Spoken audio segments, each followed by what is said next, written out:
ओम श्री साईराम मु कृष्णचंद्र शतपथी आज पंचांग शुभ आज 6 तारीख सेप्टेम्बर मास 2024 मसीहा भाद्रव 18 दिन शुक्रवार शुक्ल तृतीया दिवा 3 घंटा 1 मिनिट पर्यंत पर चतुर्थी सूर्योदय प्रातः 5 घंटा 31 मिनिट सूर्यास्त संध्या 5 घंटा 57 मिनिट नक्षत्र हस्ता दिवा 9 घंटा 24 मिनिट पर चित्रा चंद्र राशि कन्या रात्र 10 घंटा 59 मिनिट पर तुला शुभ बेला प्राप्त 5 घंटा 31 मिनिट रु प्राप्त 7 घंटा 10 मिनिट और प्राप्त 8 घंटा 10 मिनिट रु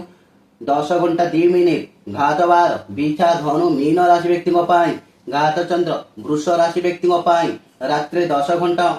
59 मिनिट घात नक्षत्र वृष राशि व्यक्ति दिवा 9 घंटा 24 मिनिट वर्जनीय खाद्य पोटल और मूला पर्व बाली तृतीया गौरी व्रत और हरितालिका चतुर्थी। जय जगन्नाथ।